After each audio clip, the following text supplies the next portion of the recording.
Is. Pinili! Ay. Ay. Oo, dali. Sasabitan natin siya ng award. Dito, San. Medyo dali. Dali. Dali. Ito yung ayaw pa niya. So, guys, to. Yan. Tandaan mo tong award na to. Grade 5 ka, may award ka sa bahay. Kasi naging, Binili mo lang yan. oo, at least naging mabuti kang naging mabuti kang estudyante para sa magulang mo. Ayun, no? May award siya. What's up mga kanaytros? Yun nga guys, no, ang vlog ko nito guys is para kay Bunso. Kasi guys, Bunso, nagpo-post na yan, nagsasabi sa akin nakaraan niya na sana may medal siya, sana may award siya. Tapos kahapon, wala siyang natanggap na award. So, anong nangyari, nag-post na lang siya, sabi niya, sana all my award. So guys, yun, syempre, bilang isang ama, medyo may kirot din sa puso, di ba? So, yung anak mo, ganun, hindi siya nakatanggap na medal. Siyempre, yung pakiramdam ng bilang estudyante na hindi siya makatanggap ng medal. Siyempre, napaka sakit kasi na maramdaman mo sa anak mo yung nagiging malungkot siya, di ba? So, bilang isang ama, ako mismo ang magbibigay sa kanya ng award. So, di ba?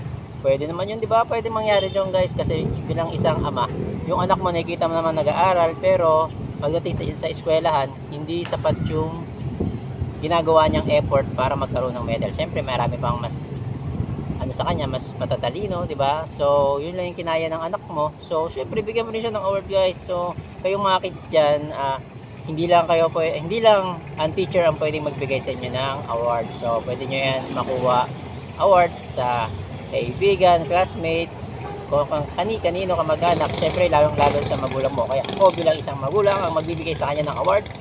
Ano kaya mararamdaman ni Bunso dito sa magbibigay ko sa kanya ng medal? So, gusto ko sana magbigay ng iba pang award sa kanya, hindi lang naman sa pagkakaroon ng medal yung pagiging award.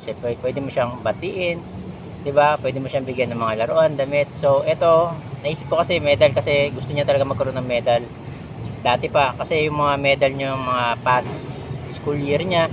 So, sunod-sunod yung mga medal niya, guys. So, hindi niya naranasan simula nung ilang taon na hindi niya naranasan. Meron siya siguro mga certificate, tapos ribbon. So, medal, tagal niya na hindi nakuha. So, subukan natin kung anong mararamdaman niya sa pagbibigay ko ng medal sa kanya. Isang medal na naman guys ang bibili ko. So okay na sa kanya yun. So let's go guys, samahan niyo ako. Bibili ako doon sa schooling. So maghanap ako kung saan merong medal doon. So bibili natin yun, isang piraso. So let's go.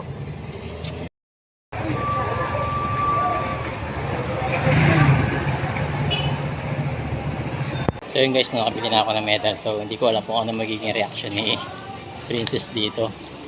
So, at least kahit pa paano, nakakatanggap siya ng medal. Hindi man lang sa teacher, pero galing sa magulang niya, di ba? So, kaya ito mamaya. Let's go. So, yun guys, no, nakabili na ako guys. Ito sa schooling. Sa piraso lang guys. Magkakahalaga lang pala siya ng 29.75 pesos guys. Eh, no? Kagawaran ng edukasyon. So, ito napili ko. Silver. Ayan, di ba? Kahit pa paano, matutuwa na siya nito. So, hindi ko alam anong setup ang gagawin ko nito sa bahay. Kung paano. So, bahala na mamaya. So, let's go. 2,000 years later. Ano lang yan. So, ngayon guys, no, ibibigay na natin kay Bunso yung kanyang award guys. So, Saan? wala man siya natanggap guys sa school. No? No, nakikinig siya. Hindi niya alam guys kung ano yung award na yun. So, kailangan natin ibigay yung award guys. So, syempre, naging mabuti siyang estudyante guys. Tapos, naging mabuti siyang anak. So, ginawa niya man yung effort niya guys para mag-aral. So, yun nga lang guys, tulog mantika siya, no? So, bibigay natin yung award para kay Bunso. Ibigay natin yung award kay Bunso.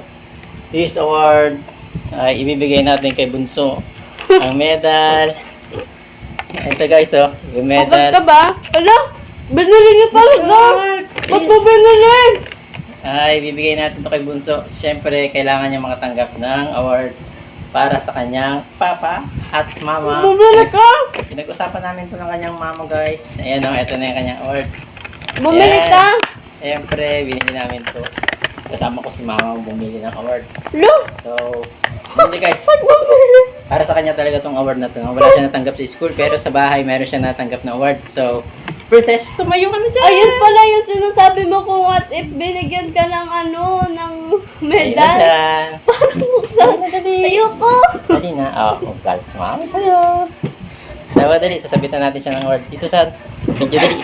Dali. Dali. Ito yan. Ayaw pa niya. So guys, to, Wala. diba? Deserve Hindi niya. na yung yun eh. Deserve niya guys Hindi, makatanggap ng mas award. deserve ko yung pinaghihirapan. Okay lang yun. Naghirap pa rin naman dito sa bahay eh. So, deserve niya nga makatanggap ng medal para sa kanyang magulang guys, no?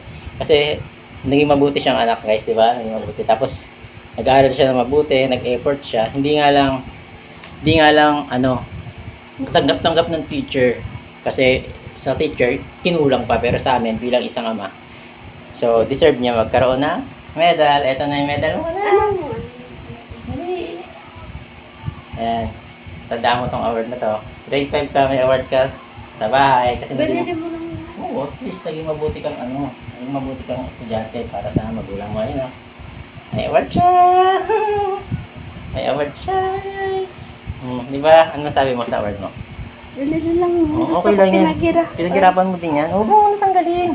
Deserve mo yan eh, kasi pinaghirapan mo yan. Ayoko na! Pinaghirapan mo yan, ano ka ba? Ano pinaghirapan Diba? ko dito? Oo, naghirap ka. Gising ka madaling araw, tapos gumagawa-gawa tayo ng assignment mo. Di ba? Napakadami mong assignment na ginawa. Di ba? Sa tulong ng papa. So, ano masabi mo? Kain mo. Masabi mo kay mama mo. Oo, mama. Thank you. Deserve mo magkaroon ng award. Yan na. Yung guys, no? Kaya kayo guys, payo ko lang sa mga kids dyan. Huwag kayong mawala ng pag-asa. So, mag-aaral kayo mabuti. So, binigay nyo man yung effort nyo. Lahat ng effort nyo binigay nyo sa school. Pero, hindi ka tanggap-tanggap ng teacher nyo. Medyo kinulang pa, kinapos pa. Kaya hindi kayo nagkaroon ng award. So, aral lang kayo mabuti. Aral lang ng aral. Huwag kayong susuko. Mag-aaral pagod man. Siyempre, nakakapuyat. Magawa kayo ng mga homework nyo, assignments sa school. Siyempre, nakakapagod talaga. Nakastress talaga. Pero, kayanin nyo. So, hindi man na nagkaroon ng award si baby ko. Pero dito sa bahay, nagka-award siya. Ayan. Bakal niya ako. Di ba? Pakita mo na yung medal mo. Pakita mo yung medal mo. Ayan guys, sa grade 5 siya. Di ba? At least, paglaki niya guys, magkaroon na siya ng trabaho. May miss niya. Maalala niya nagkaroon siya ng award dito sa bahay. So, ayan. Bye-bye. Bye-bye. Award. Award niya.